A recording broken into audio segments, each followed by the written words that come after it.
Tonight is Mihwish from the US.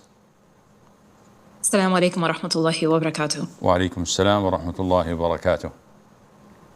Sheikh, I'm asking this on behalf of a sister. So a sister joined a company. It was an oil company called Datura. She unknowingly joined this company, not knowing that it was a pyramid scheme. She didn't know that the one who registered her would actually benefit, and also didn't know that she would have to add members. She initially got this membership to buy items for cheap. And when she got to know how the whole system works, she refrained from adding any members. Now, her question is it haram for her to buy items for personal use if she refrains from adding any members? Jazakumullahu khairan. Wa jazakum. We all know that pyramid schemes are prohibited to participate in due to the ambiguity and the gambling involved in it.